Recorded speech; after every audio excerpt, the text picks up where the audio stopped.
Everybody, welcome back to TSSA Talks. This is Brian Johnson. I'm coming to you live from the Exit Inn, well, live on video. From the Exit Inn here in Nashville, Tennessee. This is a great historic venue here in Nashville. Some of the greats of music have played. It's also had some great comedy and arts activities. It's also one of the venues that's really been hit hard by the COVID-19 pandemic.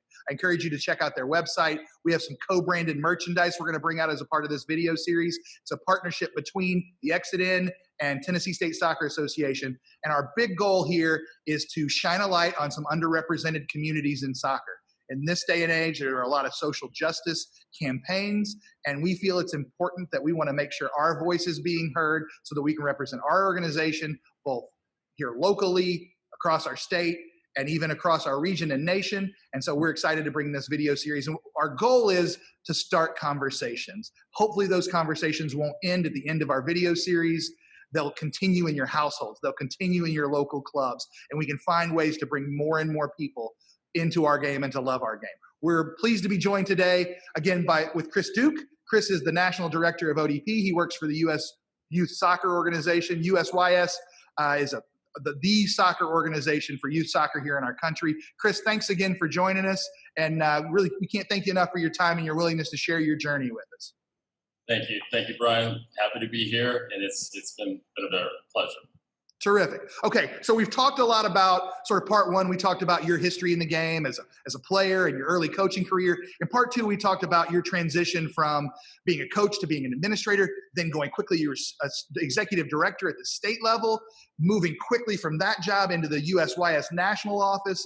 Your responsibilities have changed even in the 3 years you've been there to where you're now the national director of ODP. You're in the room at MLS headquarters talking to the folks at MLS. You're talking to Tony Lepore. You're talking to the folks in the scouting department of U.S. Youth Soccer, trying to help make sure we're getting the right players out for our youth national teams. You've got a seat at a table, a voice at that table. And so I think your perspective is one that's particularly relevant for this next part, especially. The part I'm so excited about is to talk about what you see as the future. I know there's some things we always can't share. This is something we're working on and we're hopeful about. So of the things you can share with folks out there, I hope that the tens of thousands of people that'll be downloading this, I'm sure, on day one, what can you share for us about your vision from your seat where you sit and over a lot of Zoom meetings these days and so hopefully some more in-person meetings somewhere soon. We're coming out of this pandemic, hopefully sometime soon. We're going to be back to whatever normal looks like then. What do you see the next decade of soccer looking like in our country, in our state of Tennessee? How can we be a part of the process? How can somebody help to move that ball 1 foot further down the field? Brian, I think there's a couple things that are being talked about and put in place with a lot of the changes that have taken place. I think one of the things that people have realized, or what I've realized in this administrative piece, is that we have state associations that have technical directors and executive directors in their states that have a connection to players. I think a scouting network and getting on the same page of how we reach players, how we identify players, is going to help us in the future to grow the game. I think introducing the game, we talk about getting into inner cities where the game's not that popular, and how can we introduce the game and get kids playing it at a younger age where they don't normally play it. They're playing basketball. I think we're set up as a country with the state associations and their teams in the states to actually do that. It's just a lot of it has to do with communication and how we connect it. I think we're getting better at that. I think there's a lot of talks happening. I think now that we have a connection to our MLS, our professional league, and a better relationship with U.S. soccer, I think that's going to be the game changer in one of the game changers in this whole process of the game in this country. We don't have to be like other countries. That's what, because we're not like other countries in a lot of ways. We just have to get together, have a system that works for us. And again, the knowledge that we have right now already set up is we can use that, take advantage of it. And so That's, to me, a scouting network across the country, everybody be on the same page. Even at the youth levels, we have to understand that moving players on, you have some clubs that say, hey, these are our players. We own these players. This is us. Instead of seeing something in that player, trying to get them into a better environment or an environment that's going to help them excel. That's what we have. We have to do more of that. I think we, as coaches, I was one of those coaches where we get a little ego sometimes, and I want to be successful. Well, that's not the goal of coaching. It's like it is in the teaching, seeing those kids excel. So education is going to be a big part of it as well, and we're set up to do that. Yeah, no, the scouting network, and this is something that Chris and I have talked about, that we want to be authentic and organic here, but that's something that we've talked about in both of our roles and where we get to be colleagues. It's something that I'm really excited about as well. I think all of us in our state environments, I mean, you've worked in a state environment, and I really appreciate how you're respectful and appreciative of the roles that we can play. There's not everything that we can do here, but there is a role that we can play. And I think one of the things I'm most excited about is as we can develop that scouting network with a common nomenclature, with a common sense of the qualities we're looking for in a player that can go across our 55 state associations. We really can have tentacles that can reach out and find a lot more players. I'm excited about some of the things that I understand are coming down the path where those players that we find, still sometimes it's a challenge for them to compete in our state level programming. So we have to turn our gaze. We look to you guys in a national office and say, hey, what can you guys do to help us? We also have to then turn our gaze internally and say, what can we do? I could find a player. Because of COVID, we've changed the way we're doing tryouts in Tennessee this year for ODP. We're out in the communities. Okay, well, even if I find that player and I can get them out to a local Memphis session or a local Johnson City session, that's great. It's important that we find those players. As we find those players, then their ability to now come to a centralized location and to pay for the cost of that is a challenge for many families. In a pre-COVID environment, that's a challenge. In this environment where so many families have been impacted financially with their state of work, the pay for work that's out there, we have to be sensitive to that as well. One of the things I'm excited about is the partnerships helping us for these kids that we do find through this scouting network, for them to be able to have opportunities to meet their potential and excel within our network. Again, if we someday hand them off to an MLS or an NWSL academy, great. But between here and there, finding them and them going there, how can we help them to have those opportunities? And that's some of the things you're working on a daily and weekly basis. Yeah, the MLS has really been a big part of those discussions. That over 2 years, Brian, of discussions how we can make things happen and have the outreach. And that's one thing they do realize. If we have the reach, they're going to try to put the funds in to make what you just said happen. And I think that's what it's going to take, because you're absolutely right. Some of the players that are out there don't have that opportunity to be seen because they just don't have the resources. And that's where you guys come into play as far as finding them. Like you said, there has to be some outside sources that help fund that, because it's really tough to operate without any funds where players make it to be successful. So MLS is really a big push on doing that, and have agreed that there's certain camps that are going to be coming up where we can invite players in that are identified to give an opportunity. So more and more players, the more reach we have, the more players we can bring in and identify and scout and monitor on a regular basis. And that's another thing, having a system to be able to track players. That's something that is in the talks of putting together, which is great. Awesome. Well, I feel like I put you on the hot seat with some of these, Chris. So with my next question, I'm going to take you off the hot seat. So a lot of these things have been around ODP, have been around, our player development model within U.S. Youth Soccer, how we're changing it, how we're trying to make it more accessible. The next thing is, we all agree, we've got to do a better job with the kids we have in our system. So further utilizing the opportunities for kids within our system. So that's one side of that coin. The other side of that coin to me is we've got to get more kids in our system. We've got to find more ways for more kids to be able to come into our sport. And so that's not something that falls under your silo at US Youth Soccer. So now we can throw Tom Condone and grassroots coaching and some of your other colleagues not under the bus, but we can sort of throw them on the hot seat. Help me think from your perspective. And again, you and I, we live in player development every day. That's taking players we've already got and developing them. The other side of that coin is that iceberg that's under the water of the players that haven't come to our game yet, who don't either feel welcome to our game, don't have the economic opportunity to find our game. Just for a couple minutes, share with me your thoughts and your goals and your dreams for how we can make that bigger part of the iceberg a part of our game too.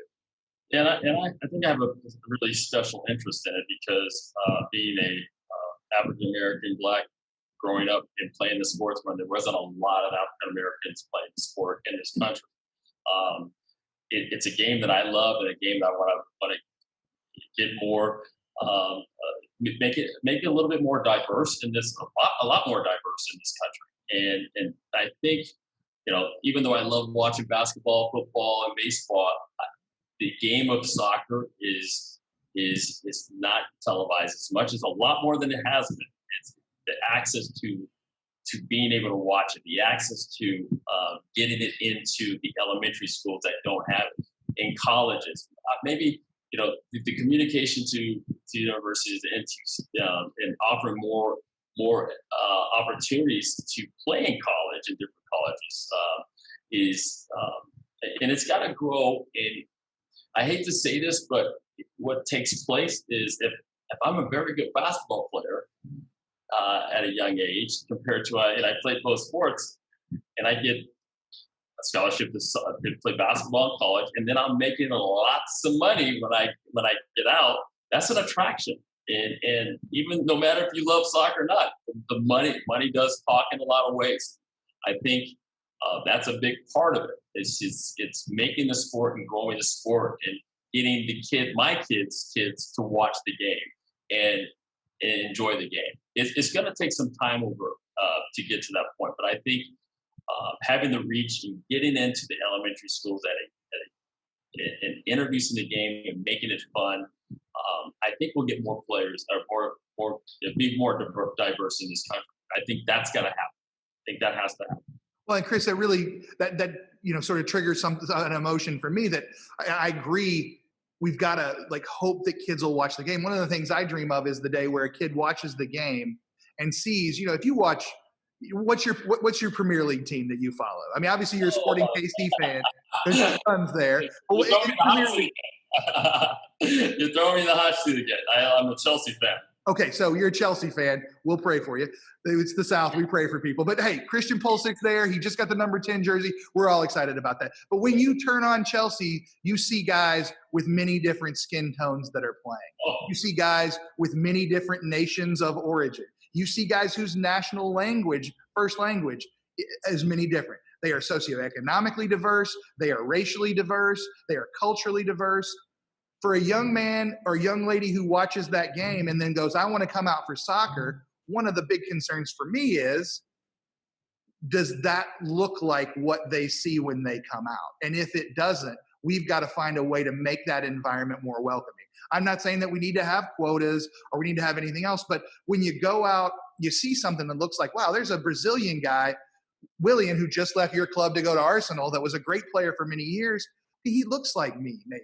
And now I go out, but if I go out and everything I see is not that, but is very homogenous, is very centered around one particular kind of people, I don't know that game's as welcoming. I know this is a hard question, but honestly, that's part of what we want this video series to be is helping people to have that hard conversation.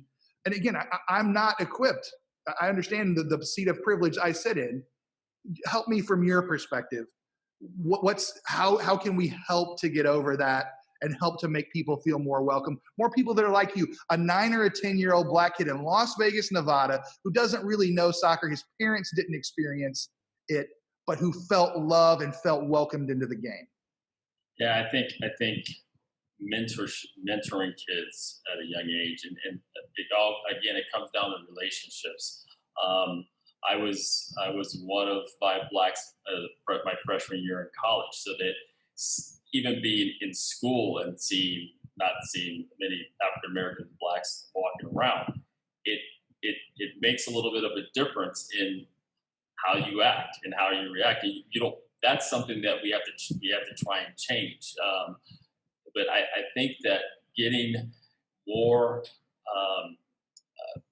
African American blacks in situations where they're able to make a change. I was fortunate to go through what I've gone through. Now I have to give back, and I have to make sure that the game is introduced a wide range, and in areas that don't normally get that. And maybe some coaches. Here's one thing that I know happens. Maybe some coaches just start teams at no cost and go out and help and give back. That's in an area where there's no soccer. I think we just as a country, that's one thing that has to happen. It does happen, but it has to happen more. I think that will be the start of making some change.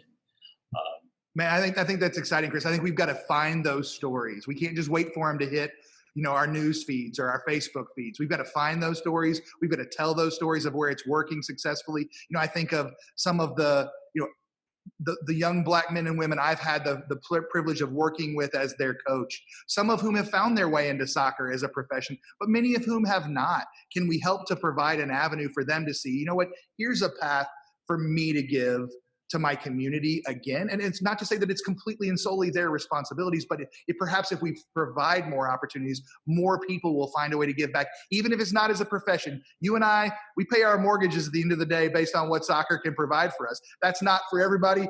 I was joking with one of our other interviews, candidates earlier, we could all go sell mortgages and probably make a little bit more money at the end of the month. Yeah. But so it's not that we're in this, to make a great living. I'm again very pleased and privileged with what I have the opportunity to do. But hopefully, we could provide some more avenues for more people to feel like they could be a part of that process. Chris, you've been great with your time, very gracious.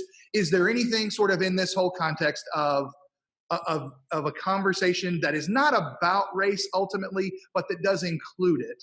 Is there anything else you'd like to share with us as we wrap up this part 3 of the interview with you? With all the things happening in this country that are going on, it's really good to me to see people coming together and not just for the cause, but more. They're trying to you can make change. People are making changes. You can make change in anything. You just have to have a voice, and you have to make sure that it doesn't take much to give back. And I'd like to see more people give back. It doesn't matter if you're 14, 15 years old. There's things that you can do. I see it happen. But for me, that's what's going to change. And I've seen it in our country so far, and it's a positive thing. So we can do it in the sport as well. Terrific. Chris, those are great words to leave us on. I want to thank you again. So again, our big thanks to Chris Duke, National Director of ODP with U.S. Youth Soccer. A big thanks to the folks here at Exit In for partnering with us at Tennessee State Soccer Association. You've been with us for TSSA Talks. Please come back and join us for our next episode.